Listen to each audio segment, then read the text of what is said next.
கூட்டணி. அரசியல் எதிரி திமுக எடப்பாடி பழனிசாமி மத்திய அரசு பார்த்து நாங்கள் நடுங்கலன்னு சொல்றாரு. ஆனால் அதே சமயம் இப்போ கூட்டி இருக்கிற அரசு கூட்டி இருக்கிற மும்மொழி கொள்கை கூட்டத்தில் நாங்கள் பங்கேற்போம் சொல்லியிருக்காரு. மும்மொழி கொள்கை கூட்டமா இருக்கு? அனைத்து கட்சி கூட்டம் அந்த தொகுதி வரையறைக்கான கூட்டம் தானே. தொகுதி வரையறைங்கிற ஒரே பொருளின் அடிப்படையில் அந்த கூட்டம் கூட்டப்படுவதாக எங்களுக்கெல்லாம் கடிதம் வந்திருக்கு. அந்த அடிப்படையில் தான் அந்த கூட்டத்தில் நாங்கள் எங்கள் கட்சியுடைய துணை பொதுச் செயலாளர் முன்னாள் அமைச்சர் செந்தமிழன் கலந்துக்குவார்னு சொல்லியிருக்கேன். அதை தாண்டி எது பேசினாங்கன்னா வெளிநடப்பு செய்வாங்க எங்க கட்சி துணை பொதுச் செயலாளர்.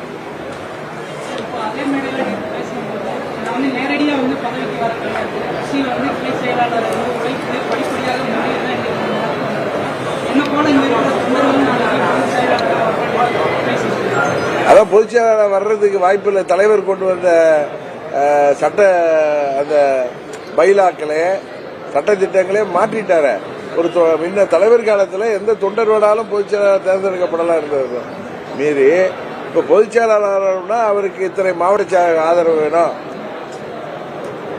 அப்படிங்கிற மாதிரி அப்ளிகேஷன் போடுறதுக்கு அந்த ரூலையே தலைவர் வைத்திருந்த சட்டத்திட்டத்தை மாற்றி அமைத்து விட்டார். அது அமைச்சிட்டு நீங்களாம் ஆகலான்னு சொல்றதே அவங்களே தொண்டர்களை ஏமாற்றுகின்ற வேலைதான். பழனிசாமி எது பேசினாலும் நரித்தனமாக நயவஞ்சகமாக அடுத்தவர்களை ஏமாற்றுவதற்கான வார்த்தையாக தான் இருக்கும். 2026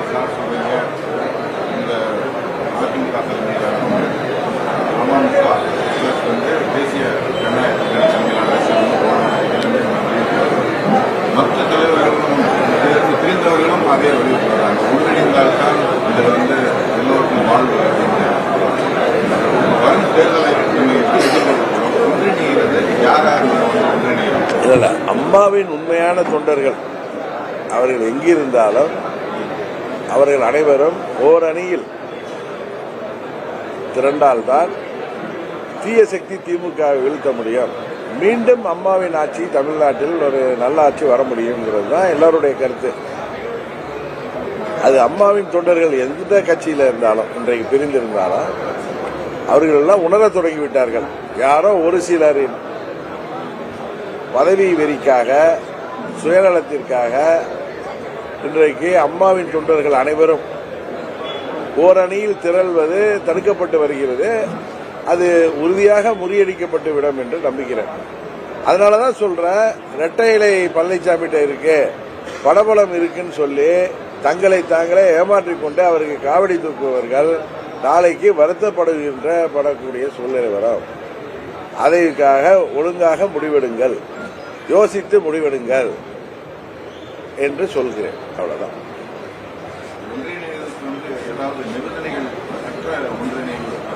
அம்மாவின் ஆட்சி வரணும்னா எல்லாரும் ஒரு அணியில் இணையணுங்கிறது தான். ஒரு அணியில் இணைய வேண்டும் என்பது அது தேசிய ஜனநாயக கூட்டணி ஆதரவோடு அம்மாவின் ஆட்சியை அமைக்க முடியும் எங்களது நம்பிக்கை. அதனால அம்மாவின் உண்மையான தொண்டர்கள் அதை உணர்ந்து வருகிறார்கள். அது நடைபெறும் என்று நினைக்கிறேன்.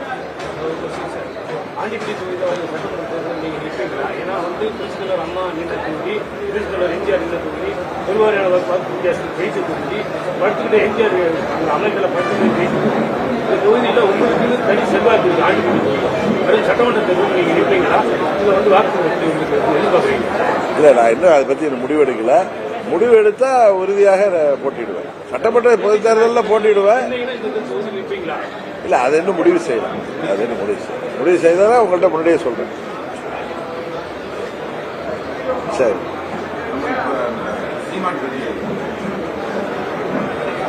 என்ன சீமான் இப்ப என்ன புதுசா என்ன பண்ணிட்டு இருக்காரு? அதான் நீதிமன்றமே சொல்லிவிட்டது, இந்த வழக்க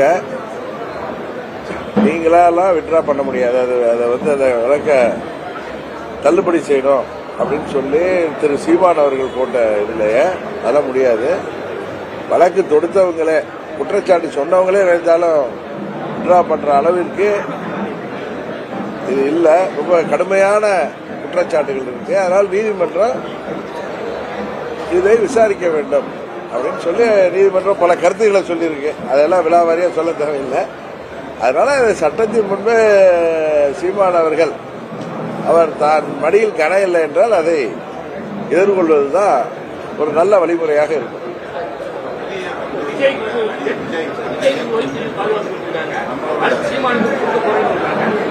உங்களை போன்ற முன்னணி தலைவர் நீங்க ஒரு காலத்தில் தலைவராக இருந்தீங்க, எம்பியா இருந்தீங்க, அம்மா உங்களுக்குலாம் ஒய்ஃபை பாதுகாப்பு திடீர் நேற்று கொடுத்தவர்கள் ஒய்ஃபை பாதுகாப்பு இல்ல, அவங்களுக்கு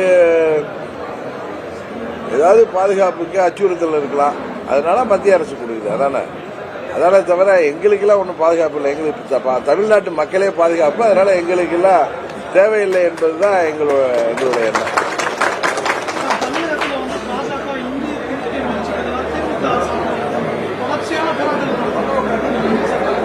இது ஒரு திசை திருப்பும் போராட்டம்.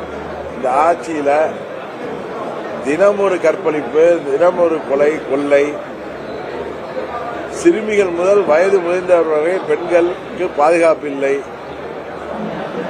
எங்கு பார்த்தாலும் கஞ்சா போன்ற போதைப் பொருட்களின் நடமாட்டம், பள்ளி கல்லூரிகளுக்கு அருகில் கூட போதை மருந்து விற்பனை, இதெல்லாம் தடுக்க முடியாத துருபிடித்த இரும்பு கரத்தை கொண்டு இந்த முதலமைச்சர் தவித்து வருகிறார்.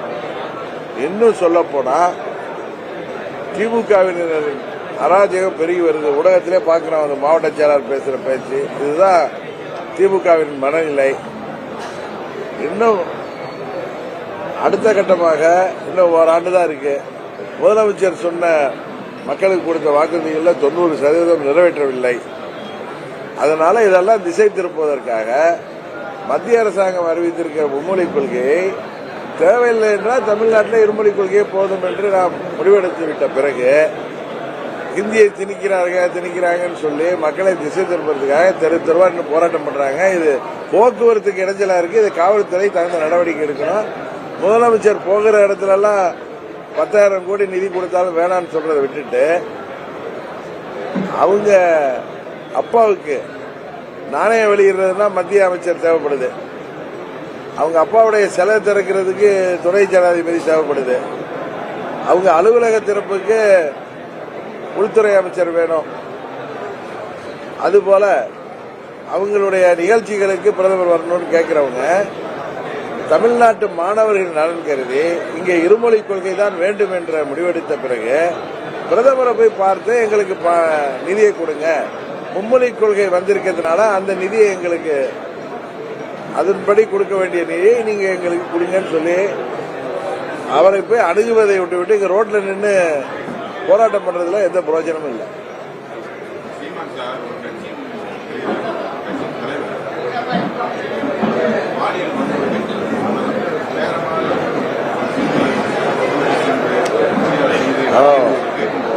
அவர் பேசுறது, அது பக்கத்துல பெண்களை எல்லாம் நிறுத்தி கொண்டு அவர் பேசுறது உண்மையே நமக்கெல்லாம் கூச்சமா இருக்கு.